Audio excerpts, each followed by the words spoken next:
गया। जी हाँ मेरे दोस्त, लड़की को लड़का बनाएगा, लड़का को लड़की बनाएगा।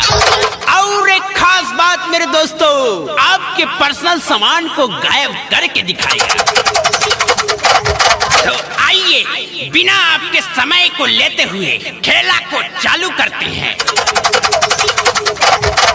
अंतरु मंत्रु, अंतरु मंत्रु, लइका के समान उड़ंतरु, जमूरे जी उस्ताद। अरे हुआ कि नहीं रे? मेरा तो है, लेकिन भाई साहब का पता नहीं।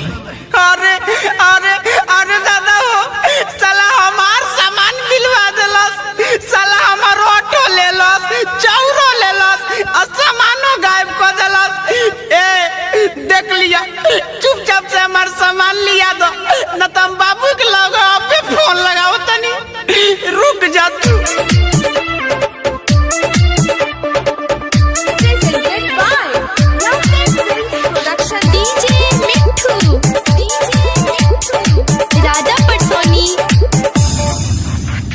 कौन साला मंतर मारती हली, देह के नरजी झाड़ती हली, अरे मरद से मौका बना देले बा।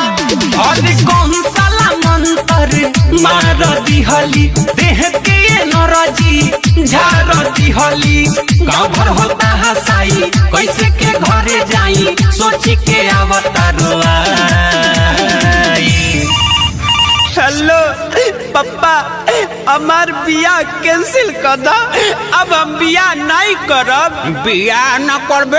अरे काय बोले, खोल तो बताओ। अरे बाबू सुन कैंसिल कई दशा गाई, जादूगरवा सामान देले बट भिलवाई, जाने कौन मंत्र हम पे चलाई, जादूगरवा सामान देले बट भिलवाई। सामान बिलवा देले बा? अरे साला पहले तो ई बताओ तो बारी कामा। बाक मार दे, आयरन या पीपर के गाछ लगे सर्कस देखेला। अरे साला डर है अपना माई से बतिया। हेलो हाँ, अरे हमर लाल बात करे कोइला सुना। अकोरे लाल बोला कोइला हतू, खाना वो भी ठीक से न खइला हतू, कोइल तुहार का जरूरी रला, घर में केहू से न बतैला हतू। सुन माई रे सड़क सगाह में अपना आइल रहनी ह देखे, घाट हमारे साथे गदी हले बचाऊ हटा लेके। जनती जे पहिले तो कबो ना आई रे, घर से निकल के रे माई। अरे कौन साला जादूगर है? बात कराओ तो बात कराओ। लो हेलो, अरे साला जादूगर, चुपचाप से हमला लड़का के सामान वापस लिया दे, ना तो साले है गोजी लेके आवत मुंह पे डाल के साला गांड पे निकाल दे। अरे बाबू सुन कैंसिल कई दशा गाई, जादूगरवा सामान देले बट भिलवाई, जाने कौन मंत्र हम पे चलाई, जादूगरवा सामान देले बट भिलवाई। अरे हमर बाबू, अरे चुप रहो चुप रहो, हम अबे आवतानी। हमरा लाल के का हो गइल हो? डीजे मिठू, राजा पटसोनी। ए भुटलिया के पापा, हमरा के बाबू लग ले चली ना। आप सुन रहे हैं अमित पटेल की आवाज में। ओलपा माटी चढ़ई हनु हो, मंदिर के घंटा डोलई हनु हो, शादी ना होई तो भाई के गो पाए बटोरे में थपरे बजई हनु हो।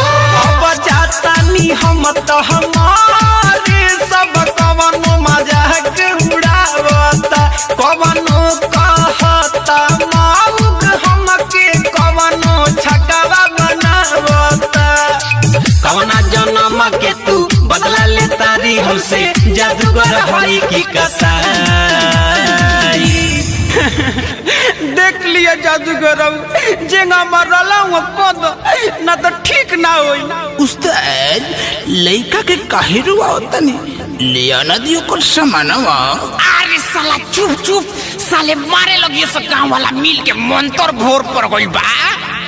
अरे बाबू सुन कैंसिल कोई दशा गाई जादूगरवा सामान दिल बाटे बिलवाई पापा सुन कैंसिल कोई दशा गाई जादूगरवा सामान दिल बाटे बिलवाई अरे जाए के बिना सामान के रहो